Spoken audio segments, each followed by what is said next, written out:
안녕하세요. 저는 현재 52살의 여성입니다.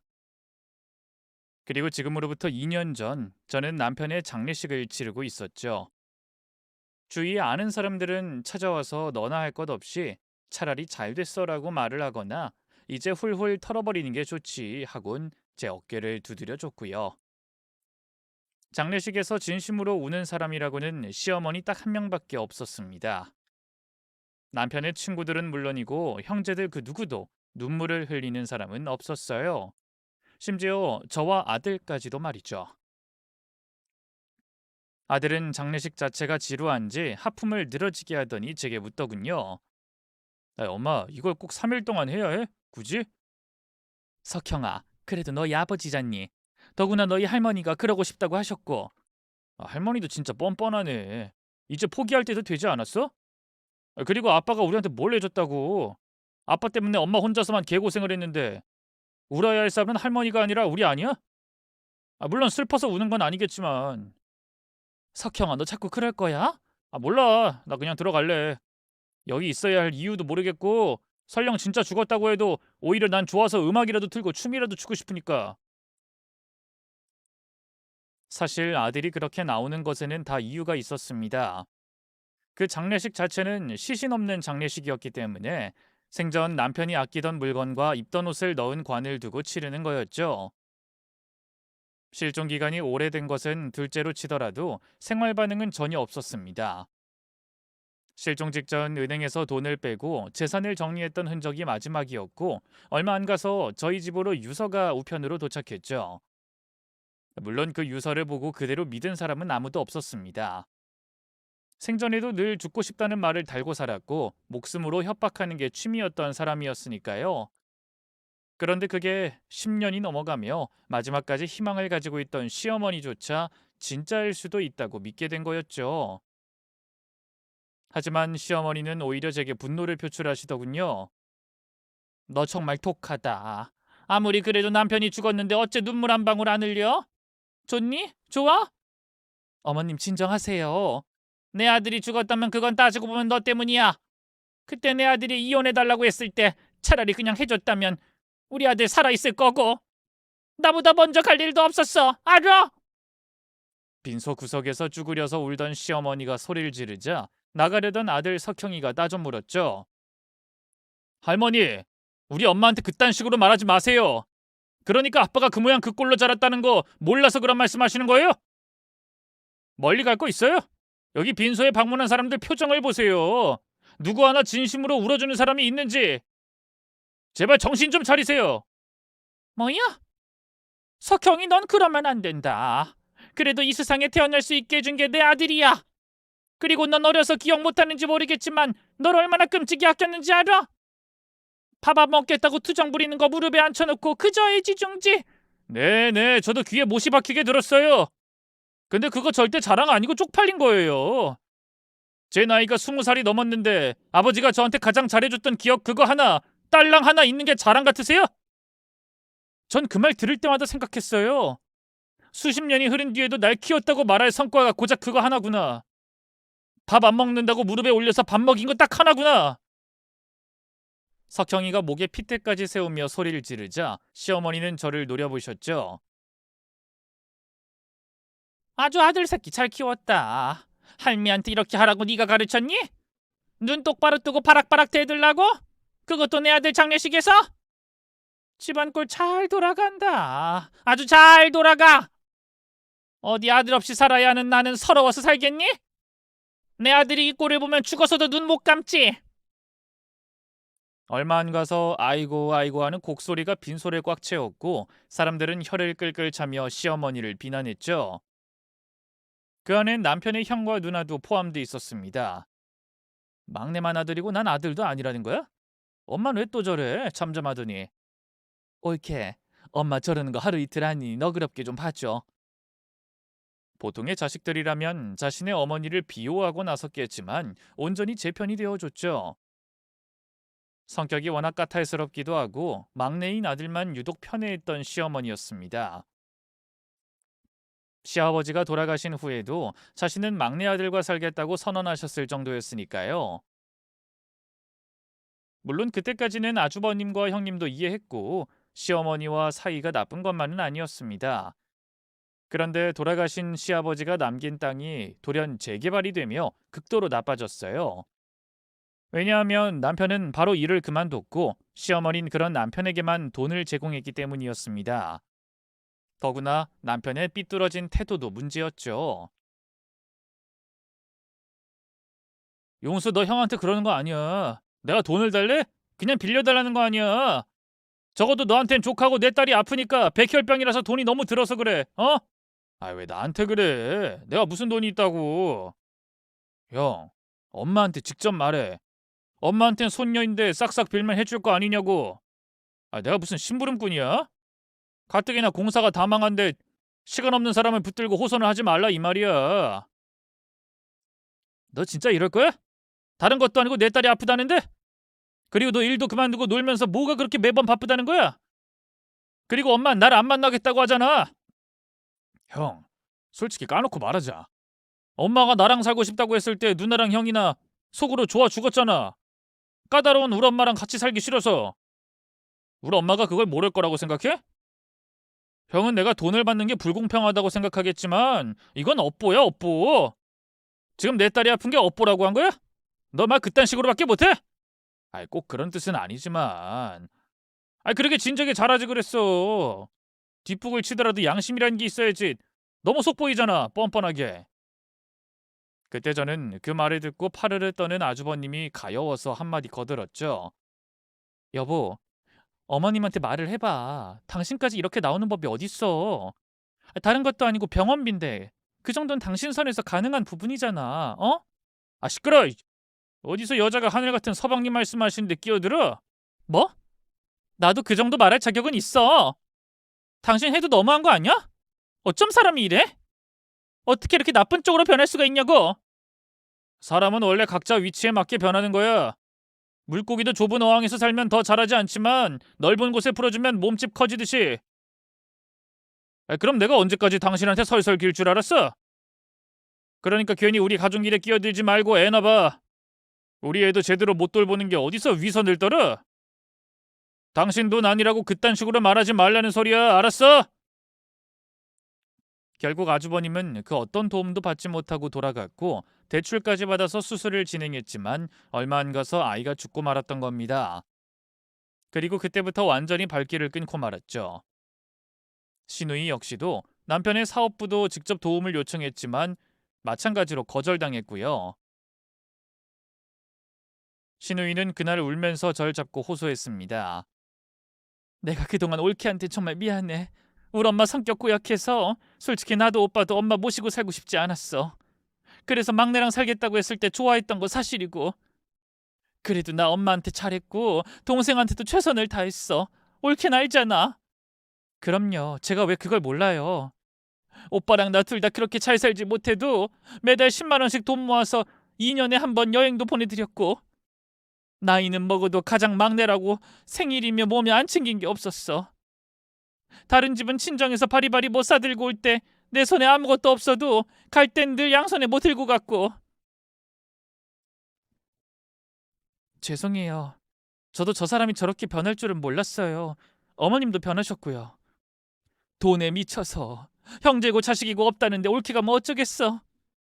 나도 앞으로 아쉬운 소리 하고 싶지 않고 엄마 죽었다 그렇게 생각할 거야. 동생도 앞으로 내 인생에서 없다고 칠 거고 앞으로 이 집에 2번은 안 올 거고 우리 오빠도 마찬가지야. 그러니 올케한테 더 미안하네. 아니에요. 그래도 종종 안부는 주세요. 올케도 조심해.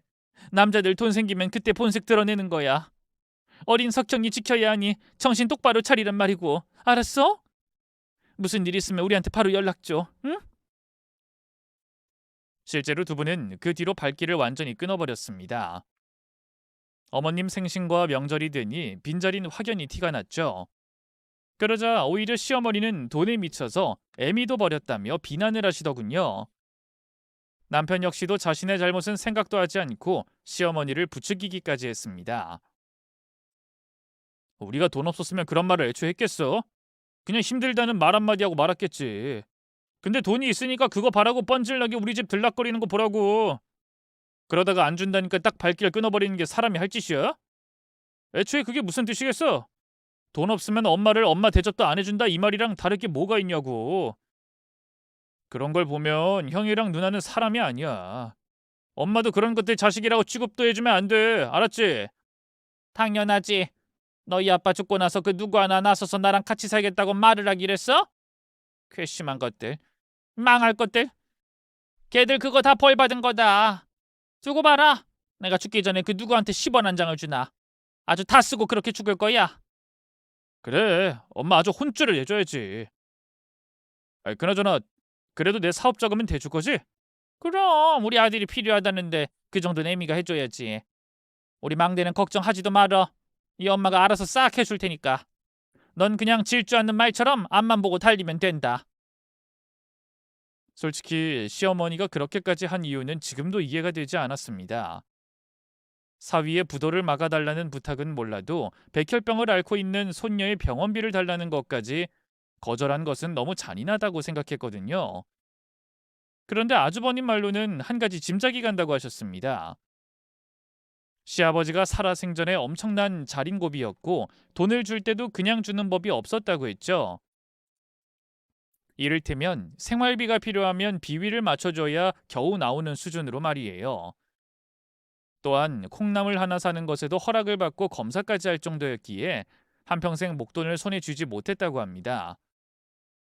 그렇게 살다가 본인이 감당하지 못할 정도로 수중에 돈이 생겼으니 생전에 시아버지와 똑같은 짓을 자식들에게 하는 것 같다고 말이죠.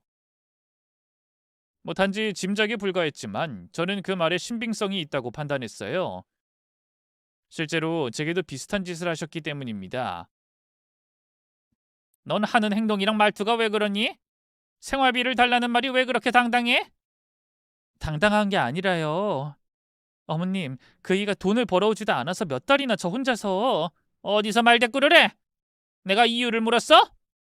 그리고 거기서 내 아들 이야기가 왜 나와? 내 아들이 돈 안 벌어오면 나한테 돈을 요구해도 된다는 말이니?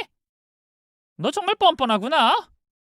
그래도 지금 저희 먹는 거면 반찬이며 다 떨어져 가는데 저는 몰라도 석형이는 아직 어리잖아요. 그래서 당장 제가 나가서 돈을 벌 수도 없고요. 그런 상황이라면 나한테 설설 기면서 부탁이라도 해야지. 대뜸 어머님 생활비 좀 주실 수 있으세요? 이렇게 무뚝뚝하게 묻는 게 정상이니? 이래서 미련 곰탱이 같은 며느린 드리는 게 아니지. 여우처럼 살랑거리면서 어머님 어머님하고 기분 좋게 달라고 해도 모자랄 판에 표정은 뚱해가지고 아우 나오던 돈도 그냥 들어가겠다. 죄송해요. 근데 정말 너무 급해서 당장 쌀도 없고요. 그럼 밀가루로라도 만들어. 무슨 돈이 그렇게 필요하다고 나만 보면 돈돈거려? 사람을 지갑 취급하는 거니? 너 알아서 국수를 만들든 수제비를 만들든 사람이 이의가 없으면 잇몸으로 살아야지. 난 너 그런 태도 보면 단 한 푼도 못 주겠으니 알아서 하라는 말이야. 시아버지가 남긴 땅이 재개발되기 전에도 가뜩이나 모시기 힘들었던 시어머니였습니다. 그런데 돈이 생긴 뒤에는 더욱 힘들어졌죠. 태생적으로 애교가 없던 저는 시어머니가 말씀하시는 것들을 대부분 충족하지 못했어요. 더구나 돈이 있으면 대접을 받아야 마땅하다고 생각하고 계셨는데 큰아들과 딸이 아예 무시를 해버리니 제게 더 많은 걸 요구하셨던 겁니다. 그런데 두 번 다시 오지 않겠다던 두 사람이 저희 집을 한번 찾아오는 일이 생겼죠. 바로 남편이 제게 이혼을 요구했기 때문이었습니다. 그 이유는 정말 너무나도 어이가 없었고요. 진짜 운명이라고 생각해. 운명. 그 여자를 보는 순간 후광이 미쳤다고. 마치 혼자서 머리 위에 조명을 들고 다니는 사람처럼 번쩍하고. 이건 운명이라고밖에 설명할 수가 없다니까. 근데 그 여자도 내가 좋대. 나처럼 똑같은 걸 느꼈다고 하더라. 평생에 한 번밖에 없는 운명을 만나기가 어디 쉬운 줄 알아? 그래서 이혼하겠다는 거고. 아주버님은 어이가 없는지 한 대 칠 것처럼 남편을 노려봤죠. 너 이 새끼 오냐오냐 막내라고 키웠더니 지금 누구 앞에서 운명 타령이야? 너 애 아빠야. 결혼한 유부남이고. 미치지 않고서 그런 말을 해? 돌았냐? 돌았지. 그럼 내가 왜 안 돌았겠어? 형은 몰라. 이제 와서 왜 남의 집 일에 간섭을 하는지 모르겠지만 내가 결정한 문제인데 왜 저 사람 편을 들고 나서? 누나도 마찬가지야. 다신 안 온다며? 근데 나 비난하고 헐뜯고 싶어서 아침 대바람부터 여길 쳐들어온 거야? 신우이는 콧방귀를 끼며 따졌습니다. 비난하고 헐뜯고 싶어서 찾아온 게 아니라 어떤 병신 새끼가 그런 말을 짓거리는지 구경하러 왔다. 운명? 개 풀 뜯어먹는 소리 하지 말고 그냥 얌전히 좀 살아. 왜? 부러워? 누난 그냥 조건 내는 사람이랑 살고 형도 덜컥 속도 위반으로 결혼해서? 솔직히 두 사람은 날 이해 못하겠지. 그냥저냥 정 때문에 산다는 사람들이 날 어떻게 이해하겠어? 막말로 난 내 안사람 여자로 이제 더는 안 보여. 애 낳은 뒤로는 더더욱. 그러자 신우인 제 남편의 뺨을 후려치며 소리를 질렀죠. 차라리 나가 죽어! 애를 낳고 난 뒤에 여자로 안 보여? 야, 옳게 좋다고 처음부터 쩔쩔거리던 건 너였어. 그때도 운명이니 뭐니 했지. 근데 자기 애 낳아준 여자 앞에서 그런 말을 해? 넌 인두껍도 아까우니 확 얼굴 껍질 벗겨버리기 전에 정신 똑바로 차려. 왜 때려? 그럼 나더러 누나처럼 또 형처럼 불행하게 살라고? 난 내 마음이 이끌리는 걸 받아들이고 운명이 정해준 길을 가고 싶어. 멈췄던 심장이 뛰고 머리가 이렇게 돌아버릴 것 같은데 그걸 어떻게 거부해? 이건 사랑이야, 사랑! 그거 협심증이야. 병원이나 가. 간 김에 정신병원에서 약도 좀 타먹고. 그 말에 남편은 마치 장난감을 사주지 않아서 화가 난 아이 같은 표정으로 시어머니를 봤습니다. 그러자 시어머니도 곤란한 표정으로 저를 흘낏 보시더군요. 이때 아주버님이 빠르게 끼어들어 시어머니를 설득하기 시작했죠. 아, 엄마, 설마 이것도 저 새끼 편드는 건 아니지? 그건 아니잖아. 엄마 그런 사람은 아니잖아. 아버지 돌아가시고 엄마 누가 모시고 살 거냐 했을 때 우리가 엄마 모신다고 먼저 말 안 한 거? 그래, 충분히 서운할 수 있어. 당장 내 입에 풀칠하고 자식 먹여 살릴 생각에 엄마 부담스러웠던 거 사실이고, 혹여나 이혼이라도 당할까봐 내 와이프한테도 말 못 꺼낸 불효자식이 바로 나야. 더구나 명절이나 생일 아니면 바쁘다고 전화 한 통 없던 아들, 딸 꼴 보기 싫을 수도 있겠지. 그러다 막상 자기들 돈 필요하니 돈 달라고 드나드는 거 보면서 실망도 했을 거 충분히 이해해. 좋아, 다 이해한다고. 시간이 흘렀고 나도 이제 원망 더는 안 하고. 신우이도 빠르게 다음 말을 이어받고 설득을 했습니다. 그래, 오빠 말처럼 엄마가 그것 때문에 우리 내친 거면 올케한텐 그러면 안 되는 거잖아. 올케가 무슨 죄가 있어? 막말로 아버지 유산이 있는지도 모를 때 결혼해서 엄마 모시고 산 게 올케야. 솔직히 엄마가 좀 까탈스러? 짜다 달다 수준을 넘어서 국 온도까지도 마음에 안 든다고 내치는 게 엄마야. 자식인 우리도 엄마 버거울 정도였는데 그거 비위 다 맞추고 떡두꺼비 같은 아들까지 낳은 사람이 바로 엄마 며느리고. 근데 지금 막내 저 새끼 미쳐서 날뛰는 걸 보고만 있을 거야? 진짜로 그냥 저렇게 둘 거냐고? 시어머니는 대답 대신 한숨을 푹 쉬었고 다시 아주버님이 말씀하셨죠. 아이, 엄마, 용수도 마냥 어린애 아니야. 엄마는 집안의 어른이고 엄마가 중심 제대로 안 잡으면 어린 석형이 부모 한쪽 없는 애 만드는 꼴이 된다고. 그래도 좋아? 어? 더구나 그 운명인지 나발인지 그 여자 유부남인 거 알고도 만당고 있는 거잖아. 그런 여자가 좋은 사람일까? 그 말에 시어머니는 저를 한 번, 그리고 남편을 한 번 보더니 입을 여셨습니다. 두 번 말하네. 조강지처는 버리는 게 아니다. 운명이니 뭐니 집어치워. 아이, 엄마, 와, 왜 그래? 아이씨, 진짜 미치고 팔짝 뛰겠네. 엄마가 어쩜 나한테 이래? 시끄러. 두 번 하신 그런 말 꺼내지도 마. 내 눈에 흙이 들어가기 전까지 며느리는 안 바꿔. 이건 너희 형, 누나 말 때문이 아니야. 죽은 너희 아빠도 돈으로 지랄을 했어도 여자 문제는 안 일으켰어. 우리 집에 첩도 이혼도 없다. 남편은 씩씩거리면서 코로 숨을 거칠게 쉬더니 원망 어린 눈으로 대꾸했죠. 그래도 그 여자 없인 못 살겠다면 어쩔 건데? 엄마가 뭐 방법 있어? 돈 한 푼도 안 줄 거야. 초강지 쳐버리면 넌 끝이야. 엄마! 나 죽어버릴 거야. 나 진짜 죽을 거라고! 그런 협박은 안 통하니까 어디 마음대로 해봐. 조강지 쳐버리고 잘 사는 인간들 없어. 시집살이 내내 숨이 턱턱 막혀서 죽을 것 같았지만 그때만큼은 시어머니에게 위로를 받는 그런 기분이 들었어요. 시댁 식구들 모두가 입을 모아 저를 위해서 남편과 싸워줬기 때문에 감동도 받았죠. 그 뒤로도 틈만 나면 남편은 이혼을 위해 시어머니의 비위를 맞췄지만 소용이 없었습니다. 실제로 남편에게 주던 돈을 완전히 끊어버리는 강수까지 두셨고요. 결과적으로 남편은 그 운명의 여자를 포기해야 했습니다. 저와는 사이가 소원해지긴 했지만 얼마 안 가서 일상으로 돌아왔고 어느 순간 포기한 것인지 잠잠해졌었죠. 그런데 시어머니에게 사업 자금을 지원받자마자 집을 떠나버린 겁니다. 사랑하는 여자와 만남이 실패했으니 이만 세상을 등지겠다는 유서까지 편지로 보낸 상태로 말이죠. 돈을 가져가지 않았다면 바로 실종 신고를 했을 텐데 돈을 가지고 잠적한 것이었기에 그 누구도 심각하게 받아들이지 않았어요. 장례를 치르며 울고 있는 시어머니 역시도 당시엔 이랬죠. 제 불에 지치면 돌아올 거다. 어차피 당사자가 있어야 이혼을 할 거 아니니. 그러니 이혼을 하더라도 그때 하든가. 돈이라도 받고 갈라서야 석형이 키우지. 그 전까진 조금 남은 유산으로라도 알아서 해주마. 넌 아무 걱정도 하지 마. 네 어머님. 내가 자식을 잘못 키웠어. 너무 오냐오냐 다 들어줘서 애가 엇나간 거야. 그 망할 놈을 어쩌면 좋아. 진짜 어쩜 이렇게 날 버리고 갈 수가 있냐고. 초반엔 시어머니는 제게 미안했는지 이전처럼 저를 막대하진 않았습니다. 더구나 시어머니를 안 보겠다고 했던 시누이와 아주버님도 다시 왕래하기 시작했죠. 저 역시도 오히려 남편이 없으니 더 편해서 그저 석형이 하나 보며 견딜 수 있었네요. 헌데 시간이 계속 흘렀고 경찰에서도 남편의 생활 반응, 즉 카드 사용이나 현금 인출 등의 흔적이 아무것도 잡히지 않는다고 알린 겁니다.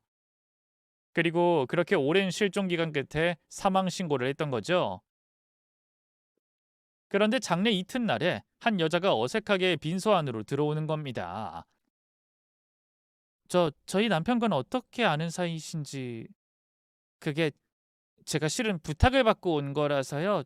이거요. 저는 그 여자가 전달해준 쪽지를 보고 더 물어보려고 했는데 도망치듯 제 눈앞에서 사라지더군요. 그래서 고개를 갸웃하고 구겨진 쪽지를 천천히 펴봤습니다. 동시에 저는 소스라치게 놀라서 작게 비명을 지르고 말았어요. 남편의 결혼 반지와 병원으로 보이는 주소 하나가 쓰여 있었던 겁니다. 저는 두근거리는 심장을 부여잡고 밖으로 나가 택시에 올랐죠. 그렇게 쪽지에 있던 주소를 따라간 순간 믿을 수 없는 광경에 무너져 내리고 말았습니다. 바로 남편이 병원 안쪽에서 멍한 얼굴로 저를 보고 있었기 때문이었죠. 이전보다 훨씬 늙고 마른 것처럼 보였지만 그 이목구비는 제 남편이 확실했어요. 당신 진짜 미쳤어? 지금이야 나타나서 뭘 어쩌자고, 어? 저는 소리를 꽥 질렀지만 남편은 여전히 멍한 눈빛으로 저를 보며 되물었죠. 여보? 여보 맞지? 근데 왜 이렇게 늙었어? 뭐? 지금 그걸 말이라고 하는 거야? 미안해. 실은 내가 기억을 잃었어. 그게 무슨 말이야? 기억을 잃어? 나도 몰라. 깨어났을 때부터 아무 기억이 나지 않았거든. 그러다 최근에 당신이랑 우리 석형이 엄마가 차례로 떠올랐고 완전히 기억을 찾지도 못했어. 저는 그 말을 믿지 않고 바로 경계했어요. 거짓말하지 마. 이제 와서? 당신 무슨 꿍꿍이로 날 찾았어? 왜 그렇게 화가 많이 났어? 꿍꿍이라니. 난 그냥 정말 당신이 갑자기 떠올랐을 뿐이야. 그럼 경찰에 찾아갔어야지. 그대로 뭐? 노숙자로 살기라도 했니? 아님 돈이라도 떨어진 거야? 그게 아니면 당신이 이제 와서 우리 찾을 리가 없잖아. 말해. 난 진짜 그런 이유로 당신 찾은 게 아니야. 진심으로. 남편은 깨어났을 당시에 자신이 스스로 죽으려고 했다는 걸 알았다고 합니다. 가지런히 신발까지 벗어두고 높은 곳에서 뛰어내렸다고 하더군요. 아무 기억이 없으니 손에 반지는 있었지만 가족도 없다고 생각했고 쫓기고 있는 상황일 수도 있겠다고 판단했다고 했죠. 당시 남편을 발견하고 신고해준 사람이 제게 쪽지를 대신 전해준 그 여자라는 것도 말을 했고요. 못 믿겠어.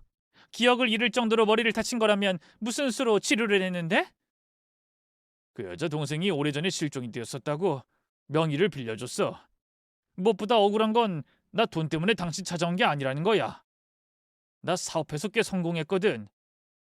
그때서야 병실이 1인 병동이며 VIP 전용이라는 걸 알게 되었습니다. 저는 너무나 혼란스러워서 뒤늦게 시댁 식구들도 모두 불렀죠. 시어머니는 거의 뒤로 넘어갔고 아들은 그런 남편을 만나길 거부했습니다. 아주버님과 시누이도 왔지만 남편은 아예 기억을 하지 못한다고 하더군요. 오로지 기억하는 것이라고는 저와 결혼하고 아들인 석형이를 낳은 순간이라고 했습니다. 그때 함께 있던 시어머니 역시 기억을 하고 있었고요.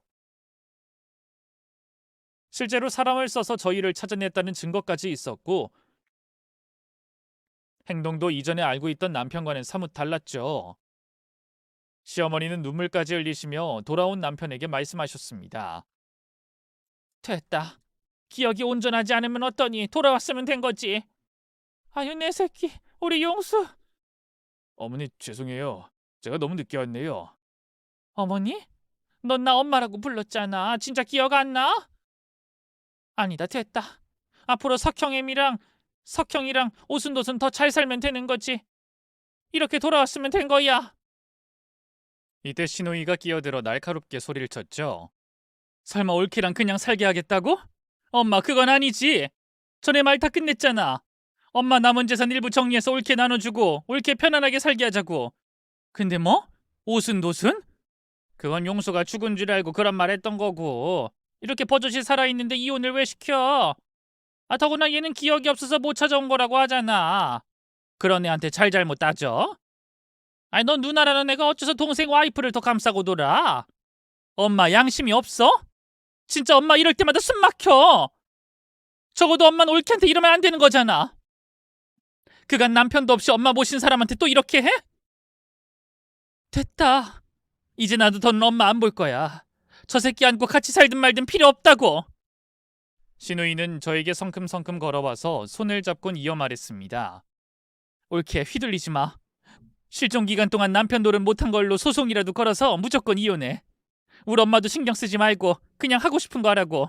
나랑 오빠가 도울 테니까. 저 역시 당연히 이혼을 생각하고 있었어요. 솔직히 남편이 운명을 거론하면서 이혼을 요구할 때마다 남았던 정도 다 떨어진 상태였죠. 하지만 당시엔 석현이가 너무 어렸고 제가 아이를 데리고 일을 해서 먹여 살릴 자신이 없어서 참았던 겁니다. 헌데 지금은 석현이는 어엿한 성인이 되었고 망설일 이유가 없었죠. 그런데 막상 제가 이혼을 요구하니 남편이 절 붙잡더군요. 그것도 어린아이처럼 엉엉 울면서 말입니다. 나한테 남은 기억은 당신이랑 석현이 뿐인데 솔직히 어머니도 낯설어. 근데 당신을 사랑했던 기억은 선명하다고. 제발 제발 부탁할게. 내 곁에 좀 있어줘.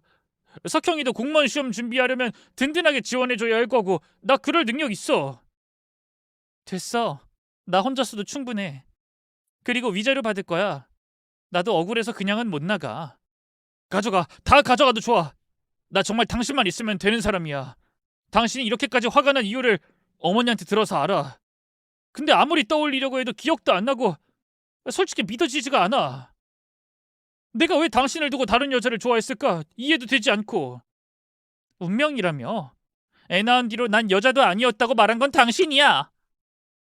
나도 정말 답답하다. 기억도 안 나는 일로 괴로워 죽겠어. 내가 진짜 부탁할게. 조금이라도 좋으니까 내 옆에 잠깐만 있어주라. 반년, 아니 3개월이라도 해도 상관없어. 나한테 아버지 노릇이라도 할 기회를 좀 줘. 아들은 질색을 했지만 저는 차마 그런 남편을 내치진 못했어요. 핑계일 수도 있지만 딱히 당장 이혼해야 할 이유도 없었고 무엇보다 석형이의 아버지였기 때문입니다. 또한 이혼을 할 때 하더라도 석형이에게 아버지 노릇이라도 하고 싶다는 걸 막고 싶진 않았거든요. 그런데 함께 살기 시작하면서 저는 조금씩 이상한 부분을 발견해 나가고 있었습니다. 기억이 전혀 나지 않는다는 게 의심스러울 정도로 예전에라는 말을 많이 썼고 말실수도 여러 번 했죠. 그러다 제가 지적을 하면 바로 기억이 좀 났어라는 식이었던 겁니다. 사소한 의심은 확신이 되었고 저는 일 외에 일정한 주기마다 밖으로 나가는 남편의 뒤를 몰래 밟게 됐죠. 그러다가 남편과 함께 있는 여자를 보게 된 겁니다. 바로 제게 쪽지를 줬던 여자 말이죠. 당신 제대로 하고 있는 거 맞아? 지금 뭐 하는 짓이야? 내 연락도 바로 안 받고? 나도 눈치 보느라 그랬지. 그런 상황에서 바로바로 전화 받는 게 더 이상하다는 생각은 안 들어? 나라고 그러고 싶어서 그랬겠어? 그래도 내가 싫다고 했잖아. 가뜩이나 그 여자 때문에 혼인신고도 못했는데 이러다가 당신이 그 여자한테 되돌아가는 건 아니까 요즘 잠도 잘 안 온다고. 저번에 보니까 아주 가족 상봉이 따로 없더라. 어머니까지 모시고 외식까지 하고. 그걸 훔쳐봤어? 그러다 걸리면 어쩌려고. 걸리면 걸리는 거지. 내가 무서울 건 뭐가 있는데? 나 그래도 그 여자보다 당신이랑 더 오래 살았어. 내가 본처야. 그년이 아니라. 왜? 걸릴까봐 무섭니? 그래? 그럼 당신이 이식해줄래? 아니 우리 딸이 간 이식해줄 거래? 여보, 우리 지민이는 아직 학생이잖아. 그리고 난 몸이 약하다니까? 나도 할 수 있으면 100번이고 20번이고 갈라서 줬지. 근데도 위험하다는데 어쩌라고. 우리 엄마도 간이 안 좋아서 유전적으로 나나 우리 딸도 위험할 수 있다고 몇 번을 말해. 그럼 입 다물고 기다려. 보채지 말고. 내가 얼른 간 이식 받아서 돌아올 테니까 기다리라고. 내가 잘 보여야 어떻게든 간을 이식받지 않겠어? 여보, 차라리 내 사업도 정리하고 우리 어디 산에 들어가서 요양이라도 할까? 그럼 내가 조금은 나아지지 않을까? 미쳤니? 우리 딸 당장 대학 입신 어쩌고? 제발 좀 어린애처럼 굴지 마. 병원도 한참 걸리는데 누구 송장 치르게 할 셈이야? 그니까 잔말 말고 그 집에서 간 받아봐. 얼마나 충격적이었는지 저는 숨지도 않고 그 자리에 한참을 서 있다가 나왔습니다. 들켜도 어쩔 수 없다는 생각을 하면서 말이죠.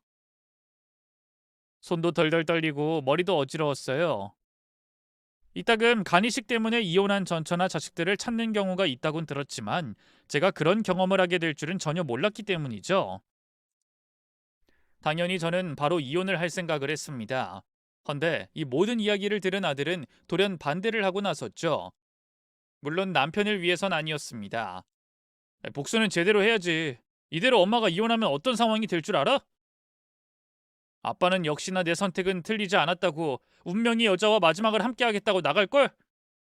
아님 할머니가 자기 간이라도 주겠다고 해서 떵떵거리면서 잘 살지도 모르고 내가 그 꼴을 볼 것 같아? 그럼 어쩌자는 거니? 뭐 정말 간이라도 주겠다는 거야? 너 경찰 준비하고 있어. 그런 거 결격 사유인데 그건 절대로 안 될 일이야. 간은 물론이고 네 머리털 하나도 못 줘. 아니 희망 고문만 할 거야. 그 여자랑 둘이 떨어뜨려 버리고 둘이 헤어지고 나면 그때 이혼해. 아빠가 편안하게 눈 감는 꼴은 죽어도 못 보니까. 엄마는 싫다고 하겠지만 난 아니야. 그 여자도 아빠도 절대로 용서 못해.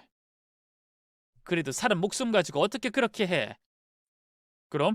엄만 우리 간 가져가려고 접근한 건 용서가 돼? 내가 홀랑 넘어가서 간을 넘겨줬으면 잘했다고 박수라도 칠 거야? 부모잖아. 적어도 날 낳았으면 이런 짓은 하면 안 되는 일이야. 그 누구에게도 혼나고 싶지 않아서 기억까지 잃은 척 연기하는 꼴 봐. 그게 인간이지. 그거야 그렇지만 엄마 눈 딱 감고 그냥 아빠한테 좀만 더 잘해줘. 못하겠으면 먹는 것만이라도 좀 챙겨주고 나머진 내가 다 알아서 할게. 뭐 그놈의 운명? 내가 아주 박살내버릴 테니까 두고 봐. 저는 못 이기는 척 아들의 말을 들어줬습니다.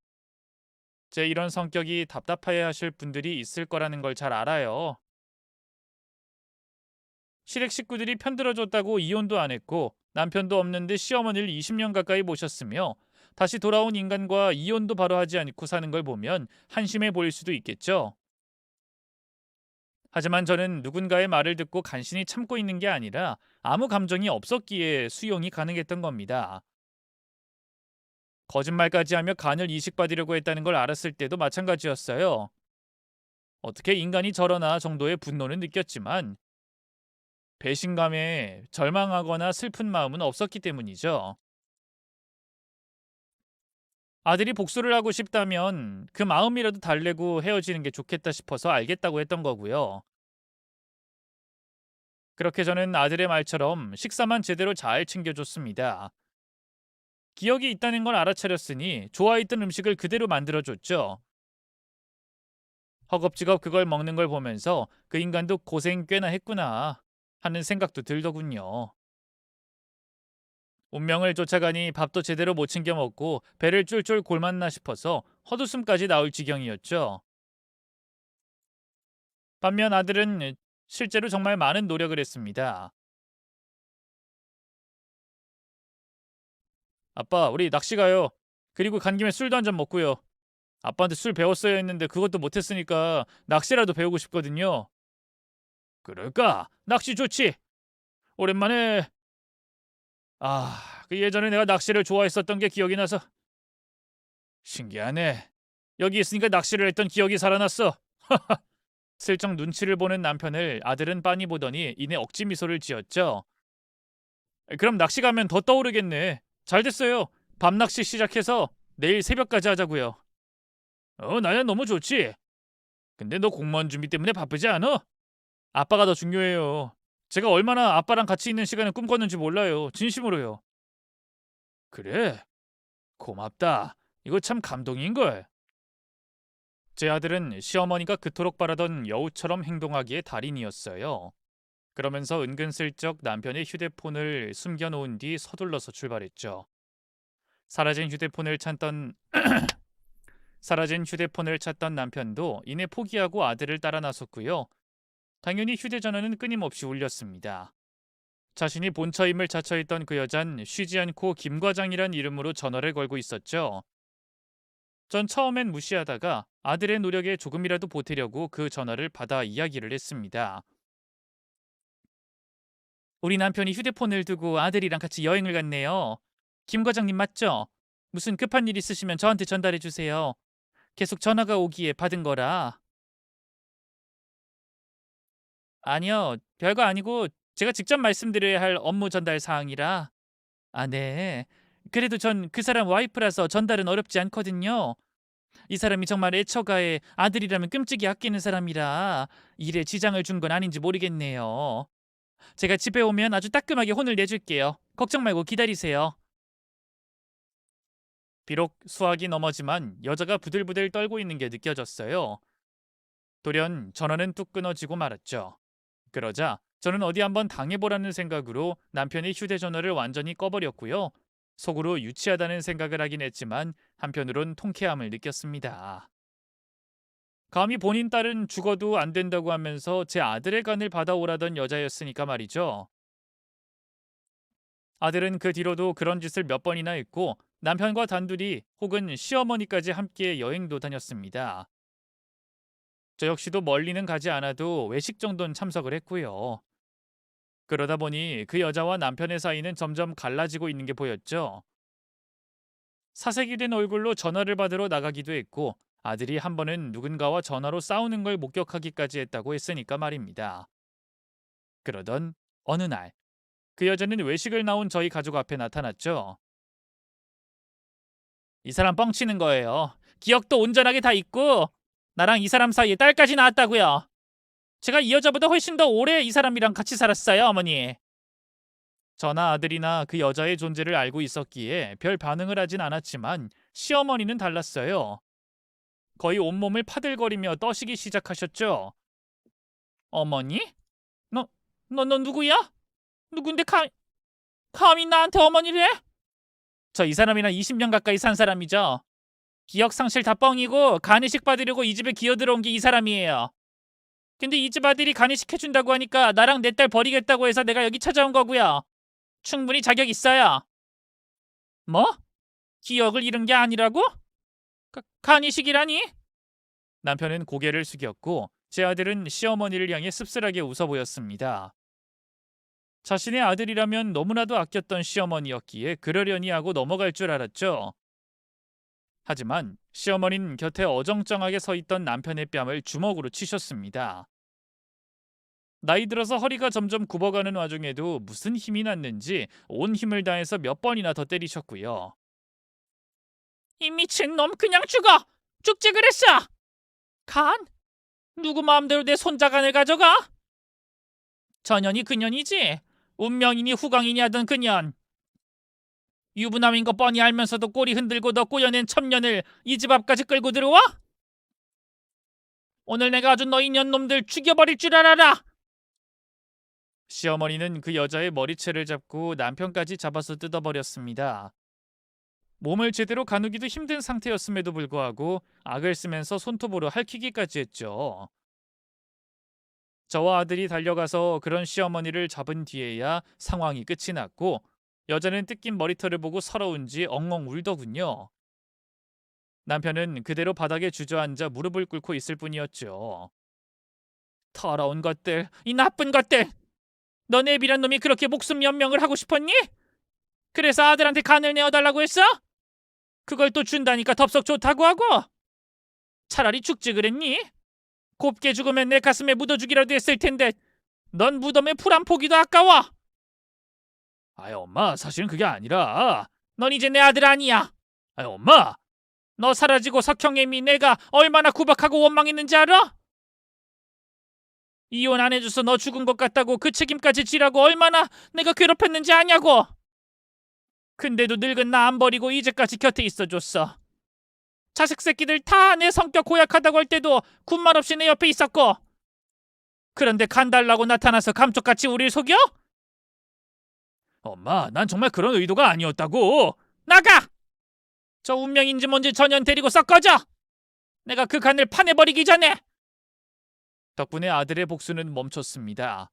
또한 이번엔 시댁 식구들 모두가 합심하여 저희 이혼을 도왔죠.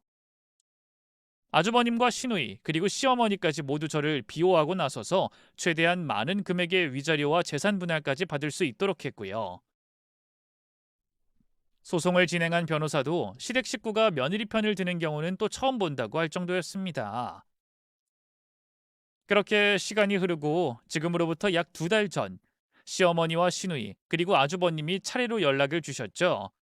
헌데 하필이면 그곳은 저희가 이곳에 장례를 치렀던 그 장소였어요. 아들과 함께 들어서니 남편의 영정사진이 보였습니다. 저는 너무 당황해서 물었어요. 이게 갑자기 무슨 일이에요? 간이식을 못 받아서? 아주버님은 고개를 저었고 곁에 있던 시누이가 절 보며 입을 열었습니다. 오빠가 간이식 대신하려고 했어. 근데 걔가 거부했고. 옳게 놀라지 말고 들어. 아니 놀랄 것도 없지. 걔 간이식 필요했던 거 아니었어. 그게 무슨 말인데요? 간이식 때문에 온 게 아니라고요? 올케랑 이혼하고 용수가 사라졌었어. 그때 뭐 그 운명 머시기한테 간 모양이라고 생각했지. 근데 요양원에서 연락이 오더라. 오늘 내일 한다고. 걔 시한부 선고받은 뇌종양 환자였대. 뇌종양이요? 그래. 마지막 가는 길에 우리한테 유언장을 남겼어. 올케랑 석형이한텐 최대한 늦게 말해달라고. 걱정하는 게 싫다고. 이거 받아. 그리고 조금이라도 마음 풀었으면 좋겠어. 유언장에는 지난날 자신이 했던 일에 대한 빼곡한 반성과 아들에게 못해준 것들이 가득 적혀 있었습니다. 생각날 때마다 틈틈이 쓴 모양이었죠. 그리고 뇌종양이라는 것을 진단받은 것을 왜 숨기게 되었는지 적혀 있었습니다. 구구절절 변명이 많긴 했지만 결국은 죽을 날 받아놓고 시험을 해보고 싶었던 모양이었죠. 자신이 운명이라고 선택한 여자와 조강지처인 저를 두고 말이에요. 헌데 평생을 사랑을 속삭이던 여자와 딸은 간이식에서 이미 남편을 외면했다는 겁니다. 제게 보내준 것도 간이식을 받거나 혹은 저와 이혼을 해서 정식으로 혼인신고를 하기 위해서였고요. 하지만 막상 저희 집으로 와서 아들과 매일같이 여행을 다니고 이혼할 기미도 보이지 않으니 쫓아와서 그 난리를 쳤던 겁니다. 그때 남편은 자신의 선택이 잘못되었다는 것을 알게 됐다고 하더군요. 시누이는 한숨을 푹 쉬면서 말했죠. 죽을 때까지도 정신 못 차린 거지. 그래도 간이식 받으려고 온 건 아니라는 걸 아니까 좀 덜 밉더라. 무엇보다 마지막에 올케랑 석혁이한테 무척이나 고마워했어. 덕분에 마지막 잘 보냈다고. 그래서 올케랑 석형이한테 재산 대부분을 남겼어. 그 여자가 소송은 하겠지만 뭐 어쩌겠어? 변호사까지 다 대동해서 영상으로 남겼는데 소송해 보라지. 하지만 저는 딱히 한 게 없어요. 무엇보다 전 그걸 받을 자격도 없고요. 사업 자금도 솔직히 어머님이 주신 돈으로 한 건데 제가 왜 받아요? 이미 재산 분할도 받았는데. 아니야. 올캠 받을 자격 충분해. 엄마도 우리도 다 인정했고. 아우 진짜 아닌데. 저희가 사실은 이혼도 했고 어차피 간이식을 해줄 생각이 없었기에 굳이 밝히지 않았던 거였습니다. 하지만 유산까지 받을 정도로 저희 모자가 잘한 건 없었죠. 아들도 그 여자랑 관계를 깨트리려고 일부러 더 잘하려고 했고 저도 그런 아들의 뜻을 따라서 장단을 맞춰준 거였으니까요. 그래서 저는 어쩔 수 없이 그 모든 사실을 다 털어놨습니다. 헌데 그걸 다 듣고도 시어머니는 제 손을 잡고 이렇게 말씀하셨죠. 내 아들은 모르잖니. 그거면 됐지. 네? 아무리 그래도 애초에 간을 줄 생각도 없었고. 석형애미야. 내가 너한테 늘 말했지. 미련 곰탱이처럼 굴지 말라고. 저 철없는 놈이 좀 속았으면 어때? 복수든 뭐든 의도가 잘못되면 뭐 어때? 덕분에 석형이랑 시간도 보냈고 가는 길에 원 없이 지 좋아하던 음식까지 다 먹었는데. 감사해서 절이라도 해야지. 걔가 이걸 알아도 오히려 고마워할 거다. 세상에 이렇게 행복한 복수가 어딨겠니? 하지만 고맙다. 정말 미안하고 너한테 나도 죽기 전까지 속죄하다가 갈 거야. 그렇게 장례를 치르는데 얼마 후 그 여자도 딸과 함께 그곳에 왔죠. 오랜 기간 남편과 살았기에 사실혼이나 다름없는 그 여자에게도 일정의 권리가 있으니 어느 정도 각오는 했었습니다. 변호사 상담을 통해서 소송을 대비하기까지 했죠. 그런데 어쩐 일인지 조용하게 그냥 넘어가더군요. 그리고 얼마 안 가서 그 이유를 알게 되었습니다. 바로 그 여자에게도 가정이 있었다는 걸 말이죠. 운명이니 뭐니 했지만 결국 두 사람은 유부남과 유부녀로 각자 이혼도 하지 않은 채 그렇게 살았던 겁니다. 서로가 서로의 이혼을 종용했고 둘 다 고집을 꺾지 않고 각자의 가정은 포기하지 않은 채 살았다는 걸 말이죠. 저희 아들은 그걸 알자마자 그 여자의 남편을 수소문했고 일어난 모든 사실을 말해버렸다고 하더군요. 워낙 철두철미해서 증거는 없었지만 유전자 검사로 불륜 관계가 있었음을 알 수 있었고 바로 이혼하게 된 거죠. 그로써 복수가 진짜 마무리가 된 겁니다. 그 뒤에 저는 남편이 남긴 유산을 공평하게 시댁 식구들과 나눴어요. 시어머니는 시아버지가 남긴 재산의 대부분을 남편에게만 줬고 결국 그 돈으로 일군 것들이니 마땅히 그렇게 하는 게 옳다고 생각했기 때문이죠. 덕분에 저는 이혼을 하고도 예쁨 받는 며느리가 되었네요. 시누이나 아주버님은 물론이고 늘 괴팍했던 시어머니까지도 제게 하나라도 더 주지 못해서 발을 동동 구를 정도로 말이죠. 남편이 편안하게 죽었으니 어떤 사람들은 제대로 된 복수가 아니라고도 말합니다. 하지만 저는 지금도 그 선택이 옳았다고 믿어요. 다만 그 사람은 가장 고요하고 정중한 복수를 당한 거죠. 뼛속까지 후회하게 만드는 그런 방식으로 때리지 않아도 훨씬 더 깊은 상처가 남았을 거라고 생각합니다. 무엇보다 아들이나 저나 후회가 남지 않았으니 그걸로 됐다고 보고 있고요. 앞으로 남은 시간이 얼마가 될지는 모르지만 훌훌 털고 잘 살아보려고 합니다. 잘 사는 것이 최고의 복수잖아요. 긴 이야기였는데 들어주셔서 감사합니다. 소중한 시간 내어 들어주신 여러분들의 마음엔 상처보단 따뜻한 행복이 머물길 바랄게요.